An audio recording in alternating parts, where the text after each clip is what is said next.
Okay, so hello everybody. So now the session will be about the link between a great earthquake and geodynamics. And our first speaker will be Pilar Villamor from GNS in New Zealand. Thank you, Lucila.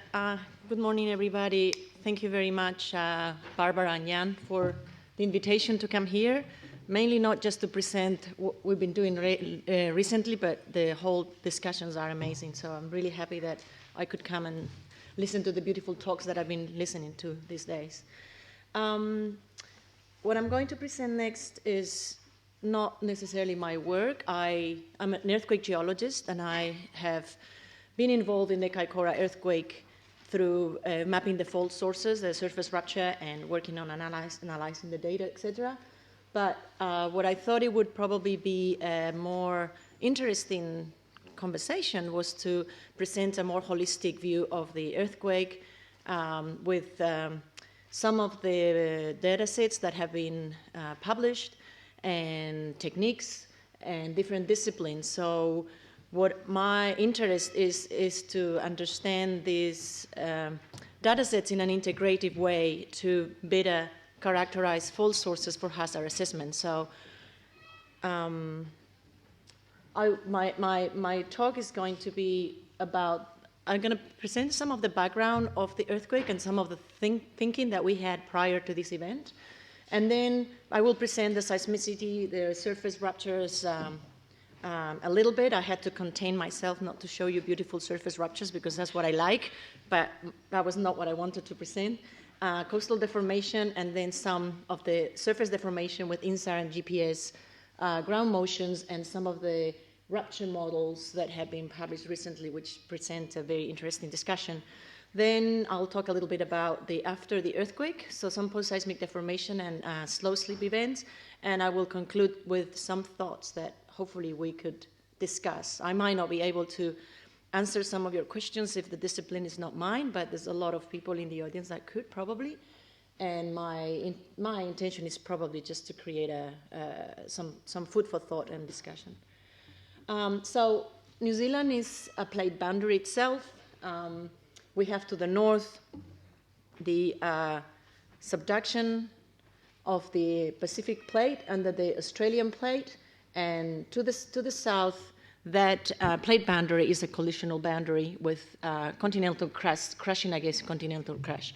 Is an oblique subduction, and the transform fault, or the strike-slip fault of the Alpine fault, the main fault at the south, is also oblique. So it's got reverse and strike-slip. The elements of the plate boundary that I want to point to you are, of course, the subduction zone. There is a active fault belt in the North Island between the accretionary prism and the arc extension. No, it's not a back arc, it's an extension within the arc.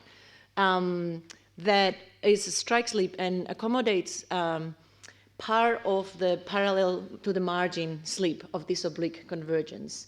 The other part is accommodated by four-arc rotation.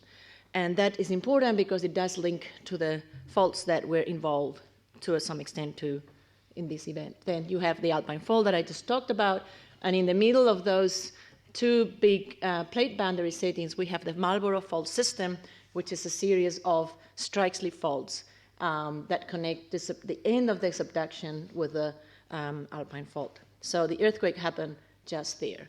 So this is some of the topics that I think would be nice to hear from you later. What do you think in terms of the complexity of this earthquake that has drawn a lot of the international interest? I mean, is it because it's in this particular setting, or can we find similar or very different settings that can also produce the complexity that we find, that I'll talk to you later. So more background, this area, the earthquake happened here last year. This was the Christchurch earthquakes. And you see New Zealand history is very short. We only have 150 years of history. But you can see that there's quite a lot of seismicity in this area. Of course, this area is quite fast here, as you say. This is quite slow. So interestingly, in the historic period, we have had a cluster, like we were listening to this morning, of events in this region, with some of which the people that were last couple of weeks in the Pata Days meeting, they visited one of those ruptures. So I'll go back a moment, sorry, because I missed this one here.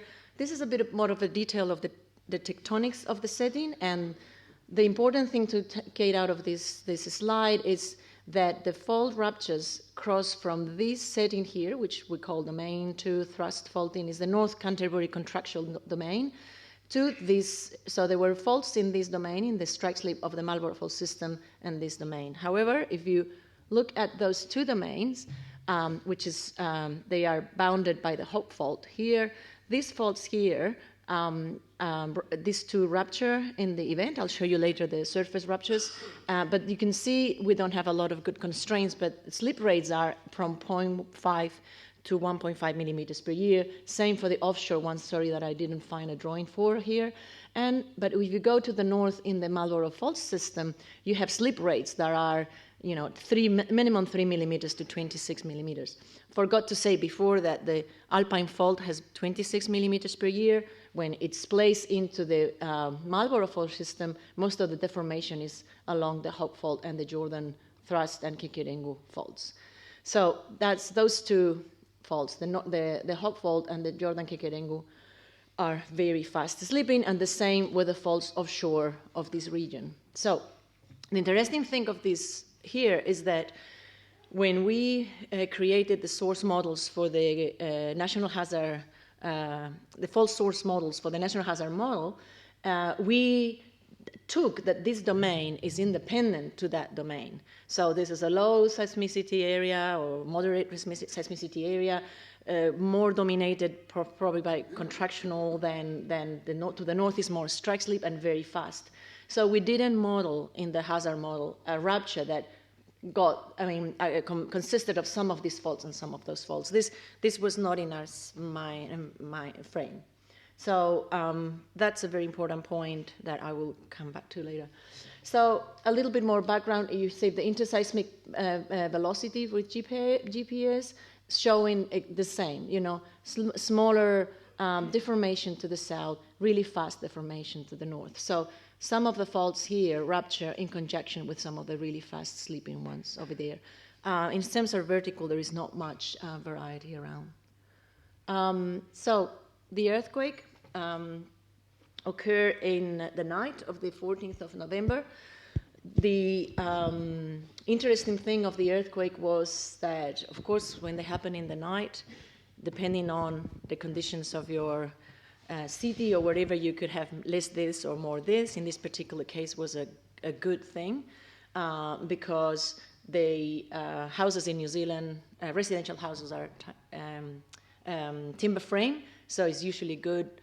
They might collapse, might be written off after the earthquake and they have to be demolished, but they don't collapse. And that's sort of the regulations in the building code are focusing for the moment in making sure that their houses don't collapse. However, there had been a rural fair in Kaikōura that day, and a lot of the farmers from everywhere, especially the ones in the northern part of the ruptures, had been in Christchurch. And some of them arrived to their houses half an hour before the earthquake occurred. So that road from Christchurch to these sites on the north, it was fully, the cliffs collapsed and there were lots of rock falls to the extreme that the road is not open yet. And they're hoping to open it this month. The railway line is open now. So it could have been really bad if it happened just half an hour or an hour before when the people from the fair were coming back home. So as you see, I'll show you in a minute the details of the fault ruptures, but this is the aftershock sequence, and the earthquake happened in the south, and some of the beach balls of the aftershocks there. Other interesting aspect is the earthquake was 200 kilometers away from Wellington, the capital, which is there, and it's only 100 kilometers away from Christchurch, which is somewhere down here. But because of the directivity of the propagation, you will see that it affected more strongly Wellington. The other thing that, just as an anecdote to tell you, that night I went straight to the office half an hour after the earthquake, and we had to wait till it was light. So we climb in, my boss and I climb in a helicopter that was paid by TV1, and one of my other colleagues jumped onto another helicopter that was paid by TV3. And when we were we departed of the harbor, and we look at all the liquefaction that was produced, which was quite a lot. But it's reclaimed land, so, and probably quite a long time ago reclaimed, so it was probably not properly reclaimed.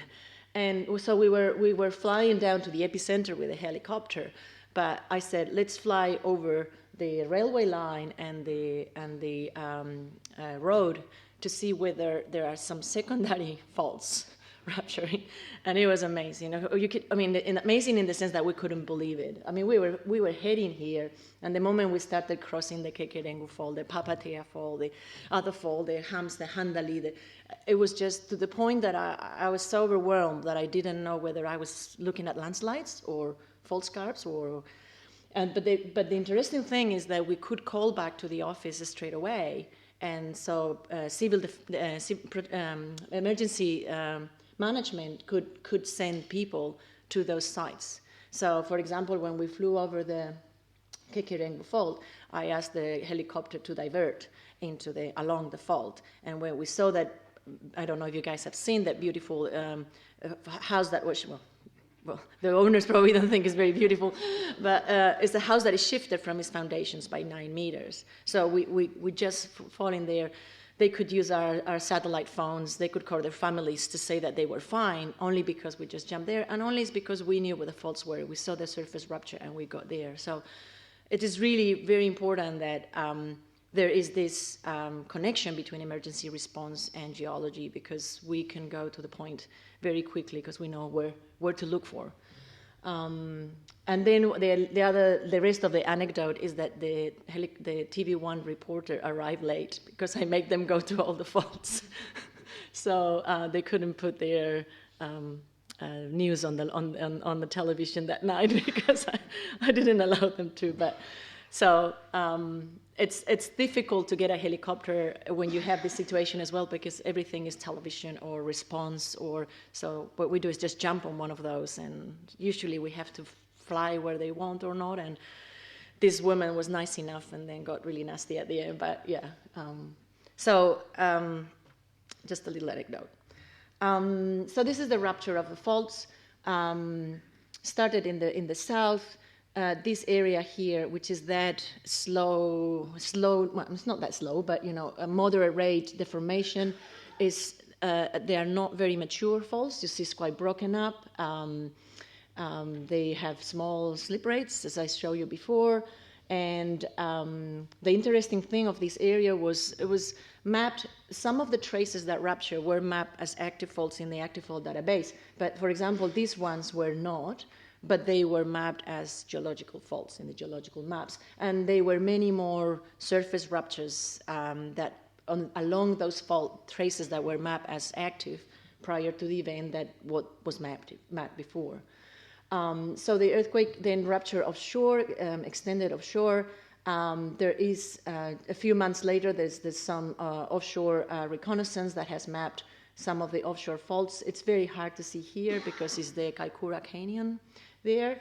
And what this fault is actually deep in to the north, to the south, sorry, and what we saw with the coastal uplift, I will talk about later, is that the Kaikōura Peninsula was uplifted. So there has to be a fault here that uplifted the coast, and I'll show you more about that later. And then it jumped to the north and ruptured the Jordan, Kaikōura, and Needles faults, and a little bit of the Fidget, and also this Papatea fault, which was probably cramped there between the movement of the faults, and I'll show you some slides later that explain these. Interesting, well, in terms of the offsets that I'm going to show you a couple of examples later, these were offsets around 2.4 meters. These are maximum offsets, okay? We are now working, well, we've submitted now in BSSA to the special issue on the Kaikōura earthquake several of these faults with the slip rate distributions and stuff and the mean values. But here, this was the first thing that we did with some maximum sleep. So 2.4, 4.4, 4.4.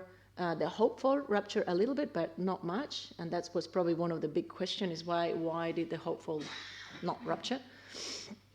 And then when we get to these areas, when we get these spectacular offsets of 12 meters on the Kaikōura Fault, 11 meters on the Papatea Fault, and then the Needles Fault offshore. I'll show you some mapping later, but it has no clear horizontal markers, piercing points to look at, so we could only get the vertical. Coastal uplift, I'll talk later about it, but just briefly, I'm not going to show this to you today, but there was a tsunami with I'll show you a movie of the tsunami though, with a local run-up of 7 meters and quite a lot of landslides with many landslide dams. So these had to be monitored. The moment they were identified with the helicopter trips, they had to monitor every day because of the consequences of the dam break and consequences to the cities that were under, the villages that were under, and hardly any liquefaction. This was a big surprise. I don't know, because we are now preempted to think that there has to be a lot of liquefaction after what happened in Christchurch in 2010 and 2011. And that was very interesting to hear Susan's talk today, because I guess you imagine probably there's a lot of liquefaction as well that can enhance the feeling that there is a lot of damage, when in fact it's just the soil not responding properly. So yeah, there was not much there. So some examples. I'm starting from south to north. These are the smaller offsets to the south. These are some of those thrust faults. So there's a combination in the south. There were right lateral displacements this way, left lateral displacements that way, and thrust in these faults as well. So these are some of the thrusts. Small ruptures, but quite pretty and very easy to find. The spectacular ruptures down here were those funny trends that we didn't think were active, which is actually the grain of the Mesozoic plate boundary in those times is north-south. So these are all faults, non-active faults. Obviously, that assumption is wrong, but if you look at the landscape, you can totally reconstruct this offset, and there is no prior offset. So these landscapes are probably at least after the last glacial maxima, where there was a lot of erosion, and some of these slopes are probably that age, and there's nothing prior to that. So we couldn't really tell prior to the event. So we moved to the Kaikōura, which is one of the largest displacements, and we had a lot of features like this to map. We tried to be deployed really quickly onto these features, because the farmers work on them really fast, and the fences are really good markers as well, so we can get good understanding of the real offset. Then with the time, you can convince the government and other agencies to fly LiDAR over the faults, but you don't have at the very moment, you don't know when your LiDAR is going to come, so you're going to be missing information if you don't go and get this quickly. So we ended up being a party in total of 50 people mapping the fault, the different faults, because there were so many. There was no access to the south, to the north, so a team was deployed to the north, a team was deployed to the south.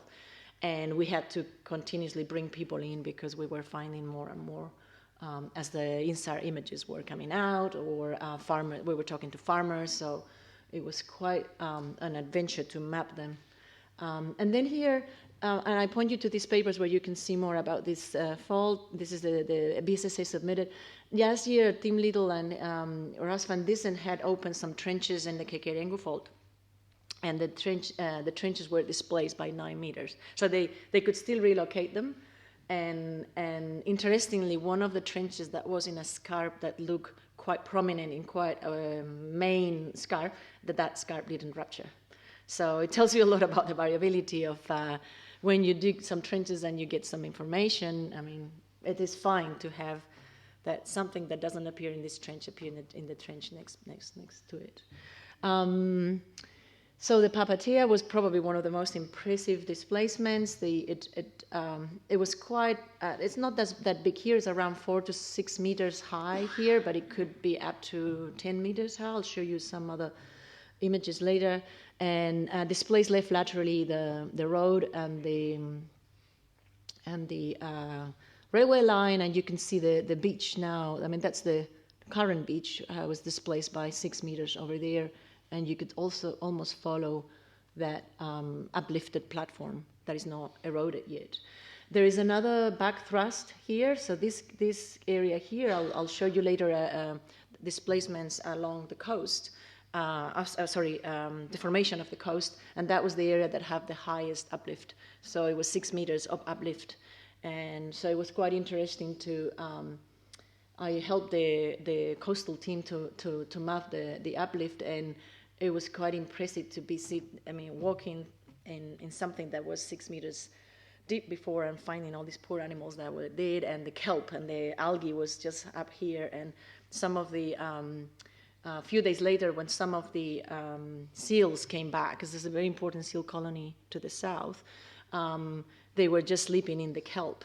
So it was those sort of images that is weird, because you don't see those things usually. But I'll show you later there were very beautiful markers in the first couple of weeks of the coastal uplift, but they disappear quite fast.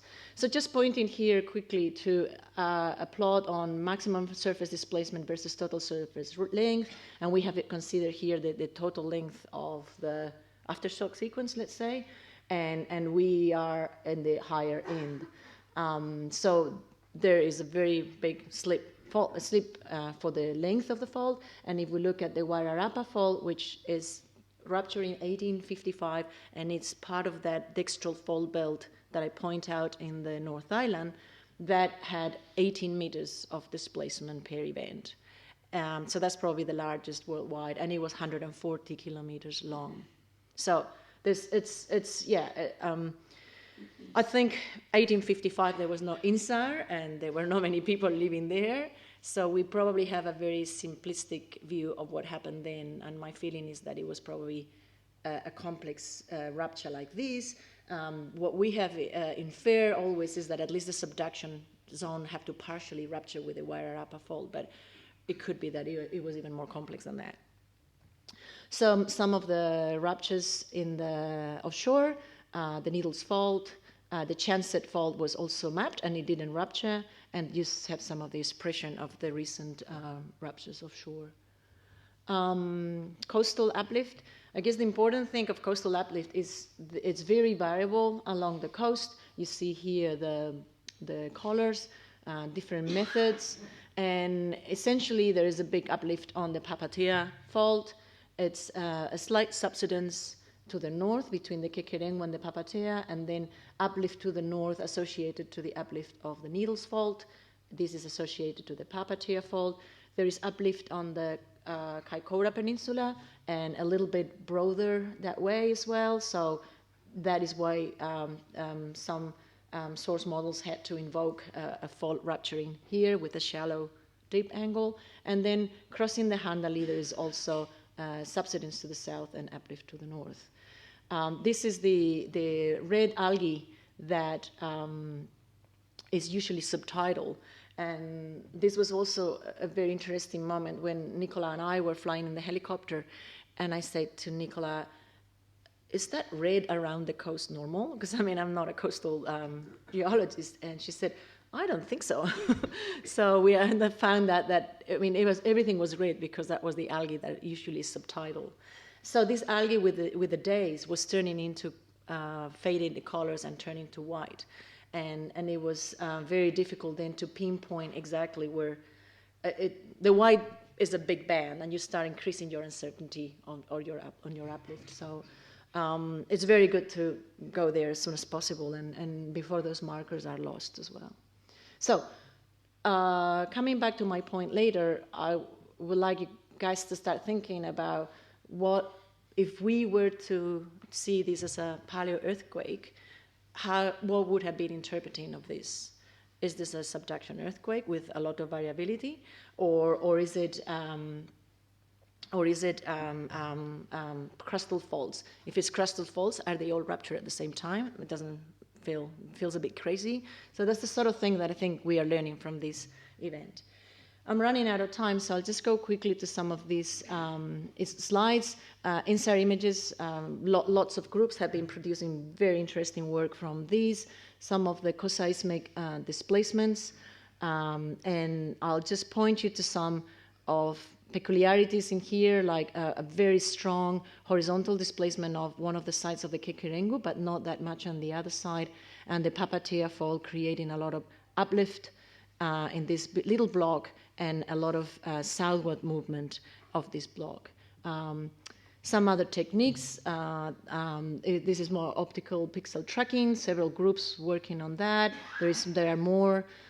Sorry I couldn't put everything, but everything has very interesting results. Slightly different results. Papatea fault going south or a bit southwest or a bit southeast. This is LiDAR. We only have differential LiDAR at the coast and a little bit in Papatea because the Clarence River is a flooding area. So starting to get some good control on what happened. The Papatea fault, I want to point out here that it had 10 meters of uplift maximum and practically no subsidence. So if we went to do a dislocation model with a half space, we will never be able to reach this because we need some subsidence on the downthrown side. So that is something that I would like to point out later again. And this also just pointing that complexity of the immature faults, what happens when you're breaking the crust in many different fractures with all these very interesting sort of rotations, dextral,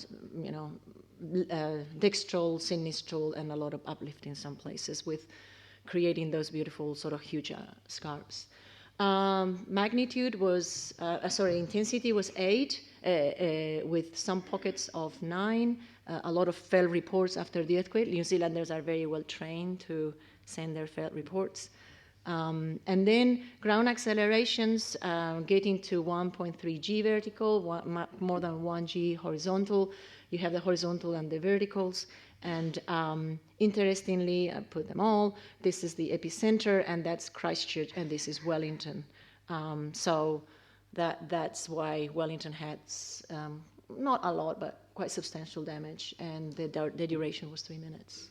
So it gets, when you're feeling this earthquake as a geologist or a earthquake scientist, you start thinking, this is bad, this is bad, this is bad. You have that long time to think about, what is this? Is this a subduction zone? Are we gonna have a tsunami? So I was very scared. I live here. I was not badly shaken, but it's the thinking of what was actually happening. And I'll try to see if it works.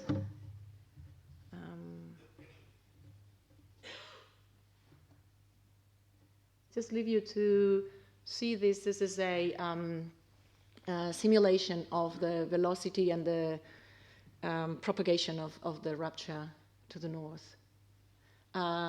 Just making the point, this is run at twice the speed. So think of the time that it's going to take to get to the end of the rupture and double that. That's how it took.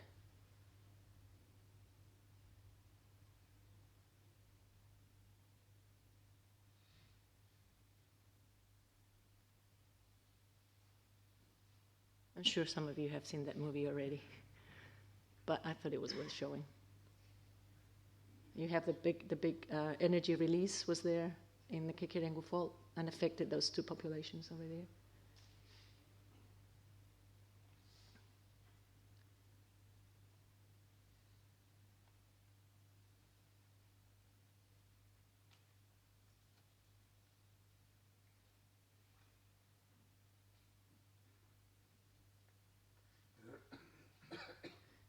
Now it has to stop, which is, oh no. There is a tsunami simulation now, but it didn't work before, I don't know why. So I can show it to you later if you want. So just quickly, because I only have 1 minute. different source models and with different techniques. Think about also that the earthquake happened at the coast, so we don't have much here, and also the network is not very dense in this area. So from the regional seismology and GPS, we don't have a lot of constraint. There's better constraint in some aspects from the teleseismic, but they are saying lots of different things. So I have pointed to 3 things that I think could be worth thinking about. Rupture of the Kekerengu fault. There's some of the models had to account for 25 meters of displacement in depth to look at what the deformation happened, which is quite a lot. Other groups have seen that the fault might have ruptured twice, so that the upper part ruptured separately from the bottom part. And other groups see that the bottom part of the rupture has oblique movement, and the top part is a strike slip. So I think a lot of this variability comes because of the different data sets and the poor control on the regional data set. But perhaps what we are looking here is that either the fault is not vertical, it has some dip, or many. It's a more complex system. The other thing, and we can talk more later, I'm just going to pass this quickly, is the involvement. I mean, how much the subduction zone worked in rupture. Some models invoke a little bit of a rupture, others don't need it at all, or only 8%. Other models put a big displacement and a big energy release on the subduction zone. Other models are looking for an intermediate sort of mid-crustal fault. And the role of the Papatea as well. This is the third point about the source models. Some of them don't even put any energy on them. Others do put energy on them.